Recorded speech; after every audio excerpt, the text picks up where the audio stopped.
मिट्टी से जुड़ी मेहनत, खेतों में बीतता जीवन। किसान हर दिन सोचता है घर चलता रहे, आज भी और कल भी।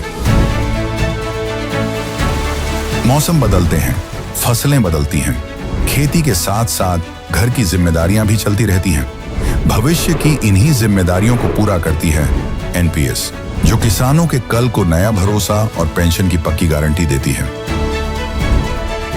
एनपीएस भारत सरकार के अंतर्गत पीएफआरडीए के द्वारा एक विनियमित योजना है जो किसानों के लिए बुढ़ापे में पेंशन सुनिश्चित करती है।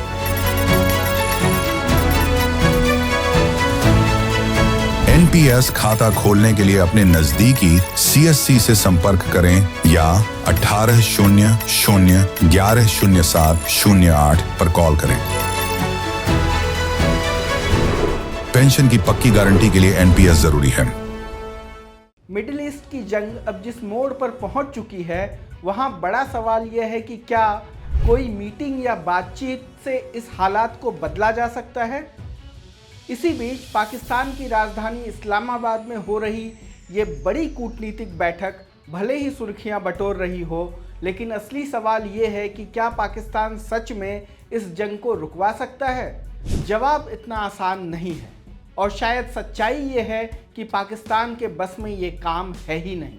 सबसे पहले समझिए कि ये कोई छोटा सा सीमित विवाद नहीं है।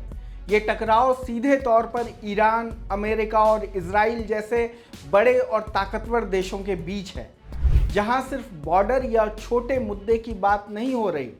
यहाँ न्यूक्लियर प्रोग्राम, मिसाइल ताकत, क्षेत्रीय दबदबा और तेल जैसे बड़े स्ट्रैटेजिक मुद्दे दांव पर हैं।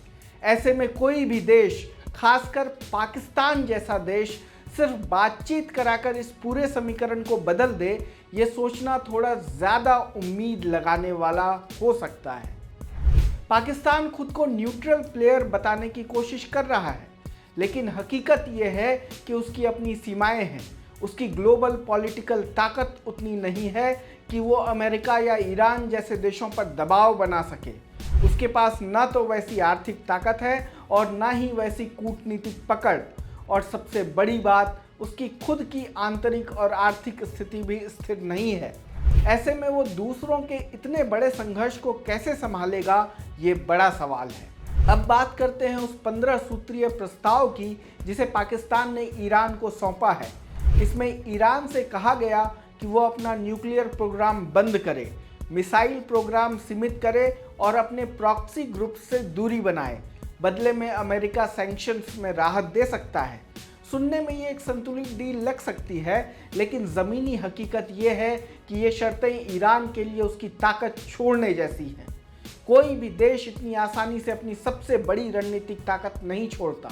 ईरान के लिए उसका न्यूक्लियर और मिसाइल प्रोग्राम सिर्फ हथियार नहीं है, बल्कि सुरक्षा की गारंटी है, और ऐसे में पाकिस्तान के कहने पर वो ये सब छोड़ देगा, ये मानना मुश्किल है। यानी जो प्रस्ताव टेबल पर है वही अपने आप में इतना कठिन है कि बातचीत में आगे बढ़ना ही मुश्किल दिख रहा है। दूसरी तरफ अमेरिका ने साफ संकेत दिया है कि वो सिर्फ बातचीत के भरोसे नहीं बैठा है।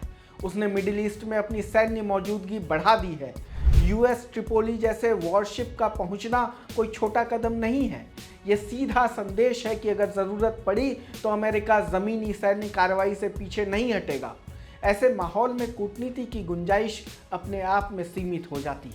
इजराइल का रुख और भी ज़्यादा आक्रामक है।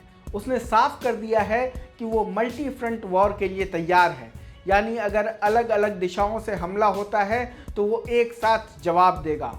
हूतियों की मिसाइलें भले ही इंटरसेप्ट हो गई हों, लेकिन इससे ये साफ हो गया है कि खतरा कई तरफ से है, और जब एक देश इस तरह की तैयारी में हो तो वो बातचीत के जरिए पीछे हटने वाला माहौल नहीं स्वीकार करेगा। अब सबसे अहम बात, ईरान ने हॉर्मुज स्ट्रेट पर अपनी नियंत्रण की मांग रख दी है।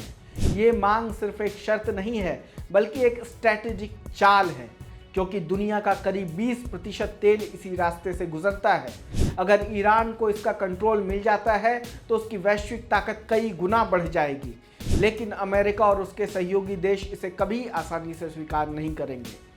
यानी यहाँ टकराव और बढ़ने की संभावना है, कम होने की गुंजाइश कम ही लगती है।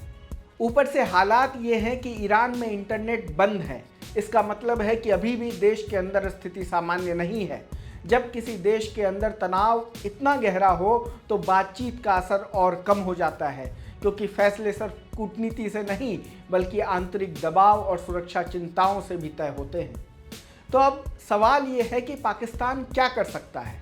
हकीकत ये है कि पाकिस्तान सिर्फ एक प्लेटफॉर्म दे सकता है, वो बातचीत शुरू करा सकता है, लेकिन ना तो वो शर्तें तय कर सकता है और ना ही किसी पक्ष को मजबूर कर सकता है। और बिना दबाव के, बिना ताकत के इतनी बड़ी जंग को रोकना लगभग नामुमकिन होता है।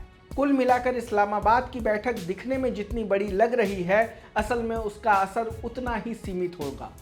असली फैसले वॉशिंगटन, तेहरान और तेल अवीव में होंगे, न कि इस्लामाबाद में। पाकिस्तान कोशिश ज़रूर कर सकता है, लेकिन जंग रुकवाना उसके बस की बात नहीं। आने वाले दिनों में ये साफ हो जाएगा कि बातचीत आगे बढ़ती है या हालात और बिगड़ते हैं। लेकिन फिलहाल जो संकेत मिल रहे हैं वो यही बताते हैं कि ये जंग सिर्फ बातचीत से खत्म नहीं होने वाली। हमारी इस रिपोर्ट में इतना ही। देश दुनिया की तमाम खबरों को देखने के लिए जुड़े रहें लोकमत हिंदी के साथ। धन्यवाद।